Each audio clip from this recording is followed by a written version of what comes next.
Central Sulawesi Governor Longki Djanggola on Wednesday revealed the result of the administration's final count of victims in recent deadly disasters in the province, noting that the powerful earthquake and subsequent tsunami and soil liquefaction last September had claimed 4,340 lives. According to the governor, the final count was specified in the gubernatorial decree on earthquakes, tsunami and liquefaction victims in September 2018 and in a letter forwarded to the National Disaster Mitigation Agency (NPB) for the disbursement of financial assistance for survivors. Almost half of the fatalities, namely 2,141, occurred in Palu, which was most affected by the earthquakes and tsunami, while 289 people died in Sigi Regency, 212 in Donggala Regency and 15 in Parigi Mutong Regency. As many as 667 people have been declared missing, while another 1,016 bodies were unidentifiable. The last count is 4,340, he told the Jakarta Post. The decree also establishes the final damage count, unveiling that 17,293 buildings were mildly damaged, another 12,717 buildings sustained medium damage, 9,181 severe damage and 3,673 were declared gone. The damaged buildings were registered in different locations affected by the earthquake.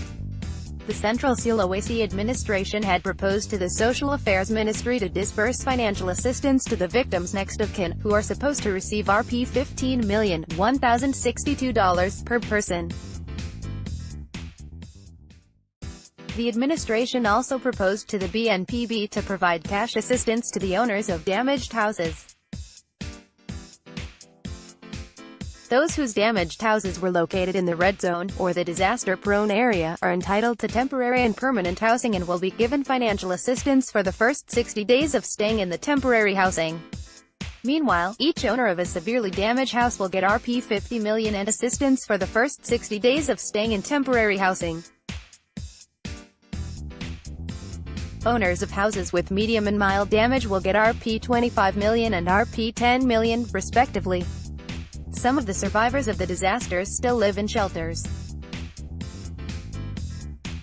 Andy Charisma, a survivor from Balaroa, which was badly affected by soil liquefaction, revealed different problems in the shelters, including uneven distribution of supplies and a lack of clean water, which triggered conflict among survivors and volunteers. One time, evacuees suspected that supplies had been deliberately kept inside a warehouse, so they barged in and unloaded the logistics themselves, she said, pointing out that evacuees had not received material support in the past 2 months. Dedi Askari, the chairman of the National Commission on Human Rights Komnas HAM, in Central Sulawesi, criticized the provincial administration for poor post-disaster management, saying the province deserved a bad rapport for its slow response to the disasters. He mentioned the ongoing emergency status in the province as an indication of the administration's slow and poor response. Survivors had to stay even longer in shelters when they were supposed to move to temporary housing, he said.